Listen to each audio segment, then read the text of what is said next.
Gor diskoetxe nafarrak 30 urte bete berri ditu aurten. Euskal Herriko musikagintzan parte importante izan da honako diskoetxea. Patxi, Marino eta Mikelekin geratu gara disketxearen iragana, oraina eta geroa ezagutzeko. Gaur gurean, Gor diskoetxea.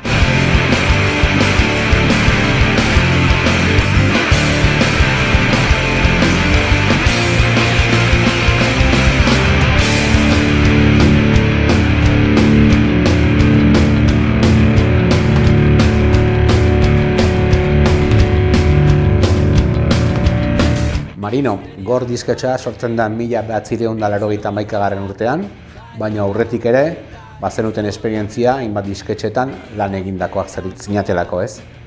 Bai, guk ja eskarmenta handia geneukan 10 urtetik hasieran, bai soinua eta bai oihuka sigiluan, eta bueno, guk genekien zer egin eta nola egin, eta erabaki genuen egin gure enpresa, gure proiektua, independentea. Horrela sortzen da Gor disketxea, eta Gor disketxearen atzean Goni anaiak, ez? Zu, Patxi eta Antonio. Bai, hori da. Hirurok ja neukan hori elkarrekin lan egiten, oihuka bereziki, eta banatu ginen gure lana, eta osatu genuen gainera hirurok elkarte, Sociedad Anónima Laboral bat, eta handikona.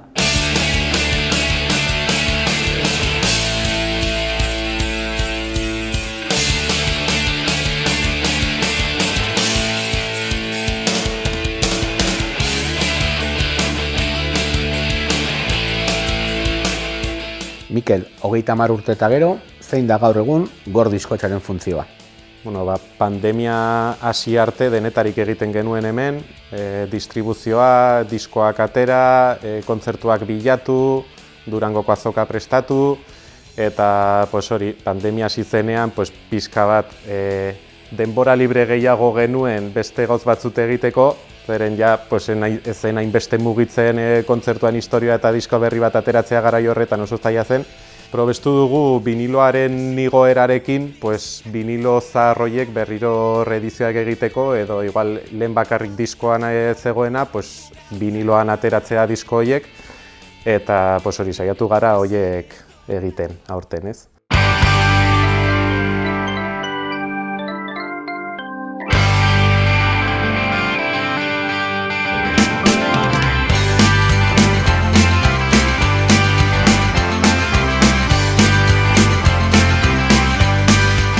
Esan daiteke Gorren filosofia zela alde batetik, nagusiki Euskal Herrian gertatzen zena argitaratzea, Euskal Herriko taldeak izan dira Gor disketxeko katalogoko talde gehienak, baina atzerrira edo Espainiara ere egin duzue salto, bestelako talde batzuk ere argitaratuz, baina nagusiki Euskal Herriko taldeak, ez? Bai, gure helburua izan zen beti Euskal Herriaren maila lan egitea, zergatik oso hurbil zegoen taldeak, gure ezagutza izan zen hemengoa. Eta sortu ziren talde oso ez ezagunak, eta bihurtu ziren denborarekin ezagunak. Ez dakit, adibidez, zea maiz. Adibidez, lehen diska edo berri txarrak edo nio goratzen dut, hasi ginenean aurtengo gorakada bilduma egiten, eta lehen aurtengo gorakada, atera zen Ken Zazpi, atera zen berri txarrak, atera zen eskalariak, atera zen koma eta hemendikat. 5 talde, eta aldi berean egin genuen beste taldeak antikomerzialak izaterako.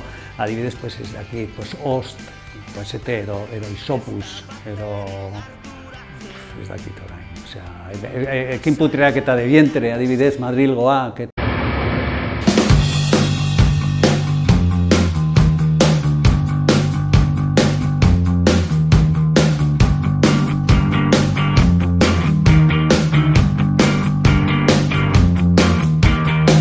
Ez natu berria naiz, ta ez dut irekin nahi.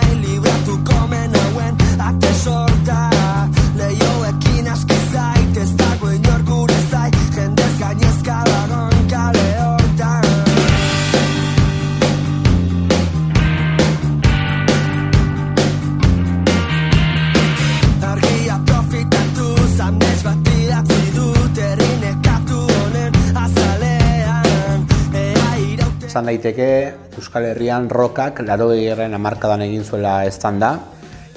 Bere garaian, zuek ere atera zenituzten garaian soinua disketxean, Barrikada, La Polla edo Ertzainaken lehen diskoak. 80. hamarkadan beste aro bat zabaltzen da, Gor disketxea sortzen duzue, eta zuen lehen diskoa, Los del Rayo taldearen diskoa izan zen, ez? Karo, guk hasi ginen zerotik. Eta Neu Gorriak adibidez edo Fermin Muguruza sortu zen esan ozenki. Geroago sortu ziren adibidez Milagritos, Sozialkolika, eta gero Gaztelupeko Hotxa, eta gero sortu ziren sigilu asko, eta guk zerotik hasi ginen, baino, hasi ginen pizkanaka, pizka bat humilak, eta arrokeriari gabe, eta, aurrera. Bide horretan esango nuke ere Euskal Herriko taldeak izan direla nagusi Gor disketxean, baina talde nafarrak zorte handi izan dute Gor hemen egotea Iruñan. Asko egon dira, talde nafar asko egon dira Gor zigiluko katalogoan, eta horietako askok bere lehen aukera Gor zigulari esker izan dute, ez? Bai, eske, arrunta zen. Zurrumurrua etorri zen gure burura, eta adibidez, ez dakit, Marea adibidez, ni joan nintzen Marea taldeara fitxatzera, eta mai gainean zeukan kontratua, RCA kontratua. Eta asteburu osoa pasatu ginen, hitz egiten eta nola egin kontratua RCAekin. Eta hori gure helburua izan zen beti ateratzea taldeak, gure helburua zen beti eszena astindu. Eta talde berria sortu eta estilo berria sortu, estilo ezberdinak, mendikat eta Zutagar adibidez. Eta nik uste dut talka hau etekina eman du, etekina buruan gainera, pentsamendu irekiagoa. Aipatu ditugu Lehendakariz Muertos edo Kaos Etiliko bezalako taldeak, gaur egun oso talde ezagunak, baina bere garaian aipatu behar da Gorrek atea zuela bere lehenengo diskoa, bere lehen aukera diskografikoa Gorrek eman ziela, ez? Bai, hori talde askorekin gertatzen da, ez? Igual, lehenengo diskoa edo lehenengo 2-3 diskoak Gorrekin ateratzen dute, eta gero taldea oso gora badoa, baita bilatzen dute beste disketxe handiago bat, edo ja estatu mailan gehiago mugitzeko, eta da.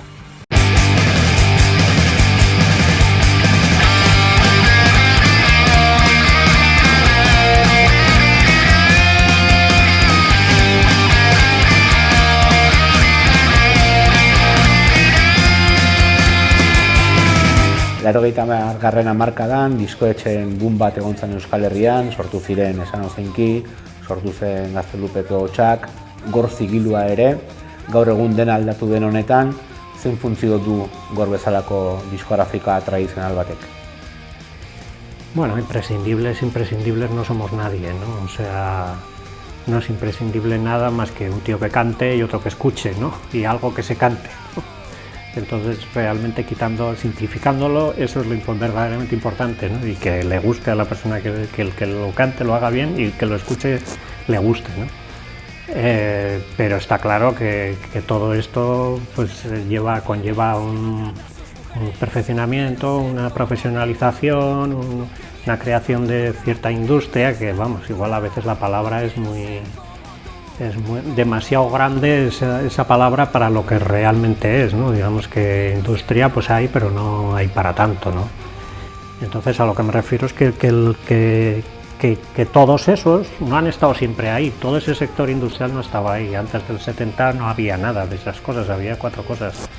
Entonces todo eso se ha generado en estos 40 años y siempre lo que hemos dicho es que lo que se puede crear también se puede desaparecer. Entonces a veces la gente dice, es que el lado comercial, no sé qué, es que eso no. Está claro que si no te profesionalizas y no haces las cosas de una manera profesional y con una dirección y con un CIF y con una seguridad social, pues la máquina no funciona y de hecho ha habido muchísimos, y no quiero acordarme ahora, pero muchísimos experimentos de cosas muy autogestionadas que se han ido, otras han funcionado, pero algunas que al final se han tenido que profesionalizar porque las sustancias, si quieres hacer las cosas en un trabajo bueno, real y con todas las de la ley, pues tienes que hacerlo así.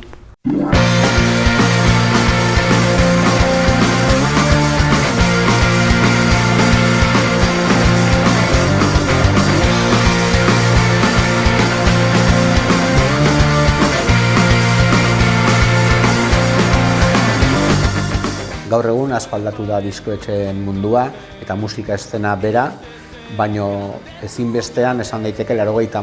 hamarkadan bederen diskoetxeak oso importantea zirela musika talde gazteak eta sortu berriak bultzatzeko, ez? Hori da kontua, erabat aldatu da egoera edo esaten dute paradigma.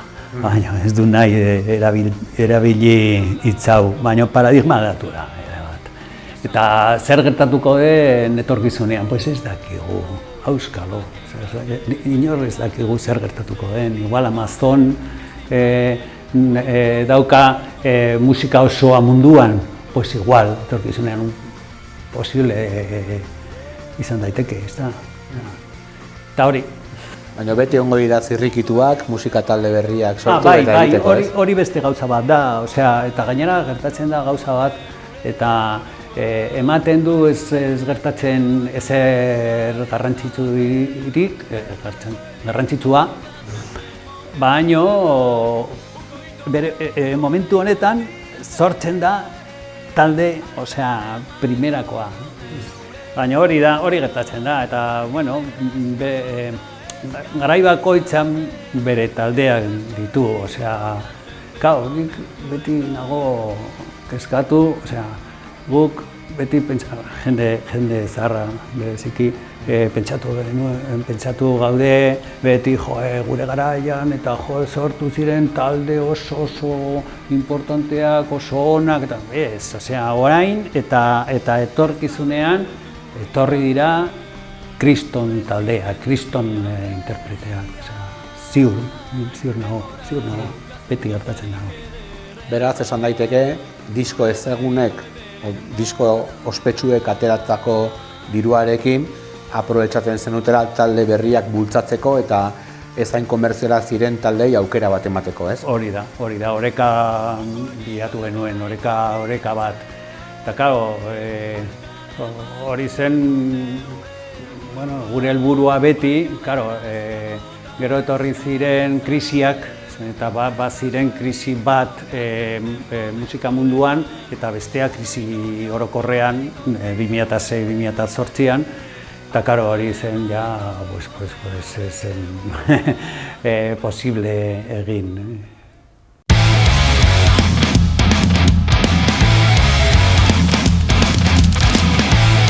Lehenengo gauza esan behar, ez gaudela inor epaitzeko, edo burumakuri zilezuen iritzia entzuteko, gauzak argi ditugu eta ez dugu aholkurik behar.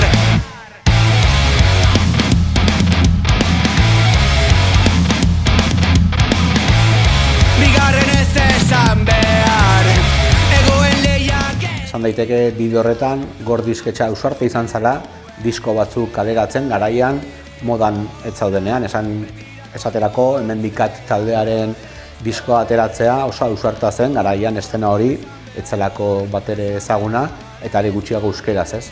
Bai, Hemendikat kasuan zen oso bitxia zen, eta nik gorde nuen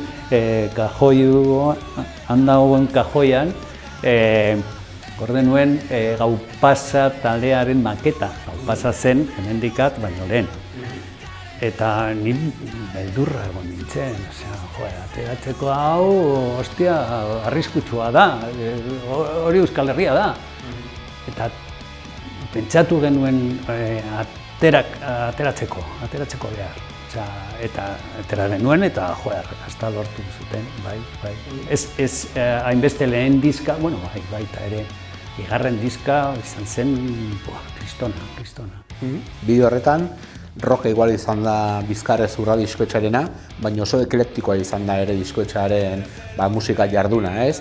Kojon Prieto dago alde batetik, metal giroak ere zauden Flicker edo Koma bezalako taldeekin, eskalariak ere, eskadoinuak, eta oso anitza izan da Gor diskoetxearen musika panorama, ez? Ba, eta gainera, begira zazu, 21 mendean hasi zenean, etzen ia pop euskalduna. Jendea, entzuten zuten, rogogorra, punka, heavy, eta bar. Bapatean sortu zen Ken Zazpi, eta gero sortu zen Kerobia, eta gero sortu zen Lauroba, eta gero sortu zen, eta, gure sigiluan menpean atera ziren diska hauek eta talde hauek.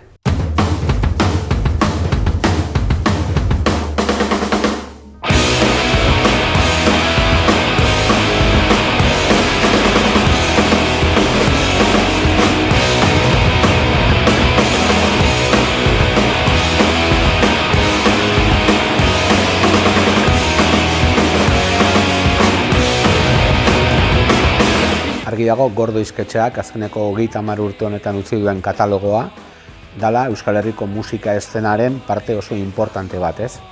Bai, gainera Gor sortu zen ni 5 urte nituenean eta ni beti txikitatik jaso ditut etxean diskoak, kamisetak eta denetarik, eta ni 5 urte nituenean ez nekien zer Parabellum edo Kojon Prieto edo lako gauzak, ez? Eta gero bizitzan aurrerago ikusten duzu ze mailaraino iritsi zen Gor disketxea garaiei haietan ez, gehien bat 80ko hamarkadan eta 2000ko hamarkada hasieran, euskal talde potente handienak gehiena Gorretik pasatu dira, edo hemen hasi ziren eta gero aurrera pausa eman zuten. Bai, arrazoia duzu. Zu begiratzen duzu paretan edo apalategian eta badira dena, jende oso importantea grabatu genuen, argia da. Aipatu duzu leheno biniloaren ere gorakada badagoela gaur egun gurean, eta bere garaian biniloan atera ez ziren disko batzuk ere argitaratzen ari zarete, esaterako Lehendakariz Muertosena edo Kaos Etilikorena, ez? Bai, azkenekoak izan dira horiek, Lehendakariz Muertosen lehenengo 2 diskoak atera ditugu, eta orain dela gutxi Kaos Etiliko, Noa Iagua disko mitiko hori, ez? Lehen baita kasetean zegoen, eta orain lehenengo aldiz biniloan dago, eta baita Parabellum, Bronka en el Bar, eta ere bai, pasaren urtean, edo orain dela 2 urte atera genuen. Eta beti gaude baita pentsatzen ea zein izango den hurrengo pausoa eta hurrengo biniloa ea zein ateratzen dugun.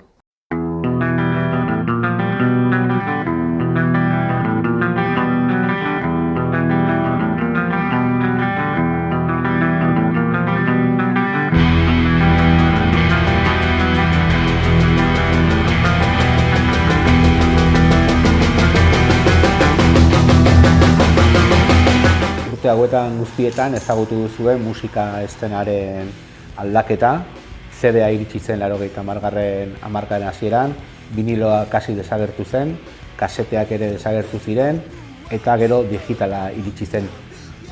Nola egokitu da Gor disketxea egoera bakoitzari?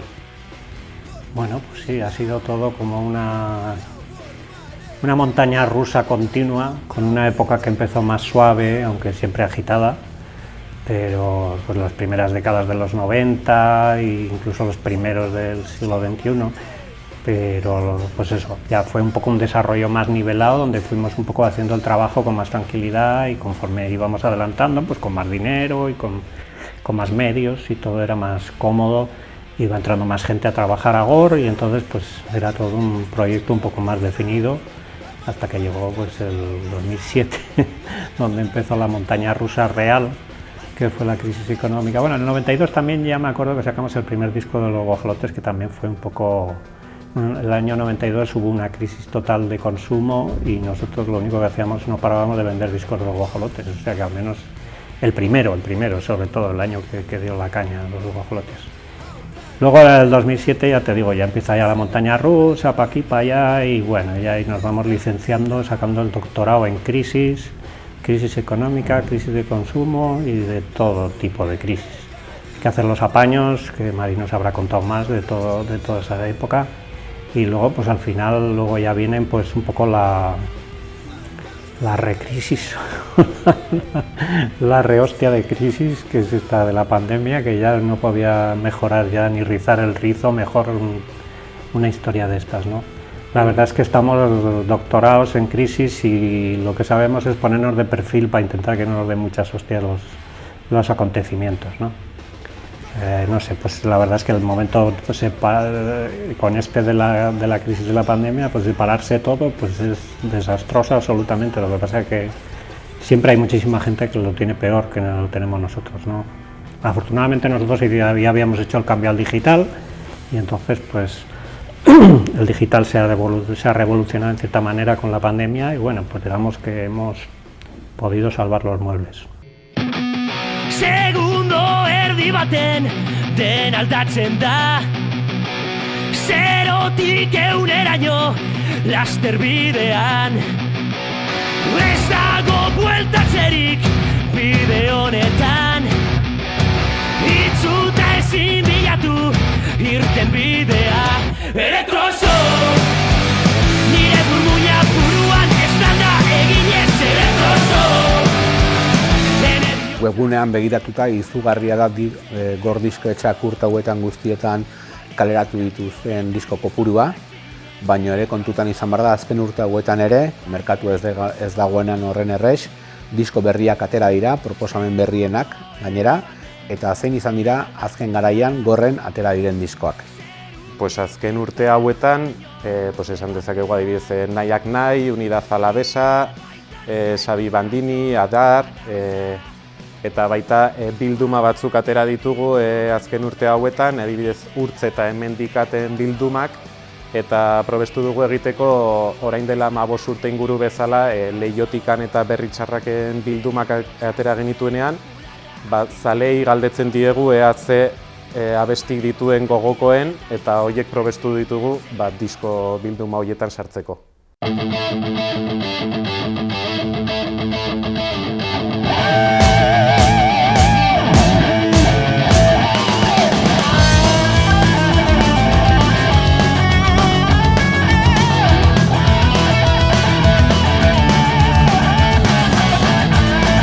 Hogeita hamar urte, Gor disketxeak, egongo dira momento batzuk, zuk bihotzean gordeta dituzunak, ez? Bai, onak eta txarrak. bai, ez dakit nola esan, hori, Zaterako sorrera, momentu importante bat. Bai, oso momentu interesgarria, eta gero gailurra ere, eta gero, nire gogoratzen dut asko 2011an, porrota egin genuen, eta Antonio Anaia eta biok parora joan ginen, eta handik prejubilatu geratu ginen. Eta, Blanka eta Gorka beste lana aurkitu zuten, eta geratu zen hemen, bakarrik Patxi eta Orrega. Eta, karo, 7 pertsonatik lan egin genuen Gor disketxean 2001an gutxi gara bera, eta 10 urte geroago pertsona eta erdi geratu zen, sueldo eta erdi.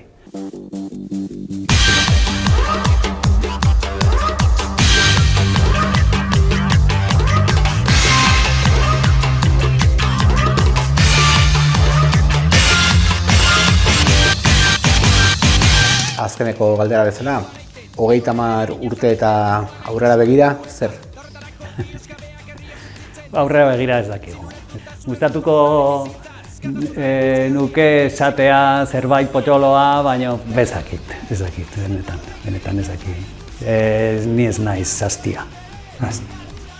Saiatuko gara aurrera joaten pues lehen aipatutako guztiarekin, ez beti saiatu talde berriak sortzen, laguntzen sorkuntza horretan, distribuzioa egiten, promozioak egiten, eta baita katalogoko disko zarroiek berriro beste bultzada bat eman eta viniloan atera edo beste formatu berrietan, eta garai berrietara egokitu behar gara ere bai.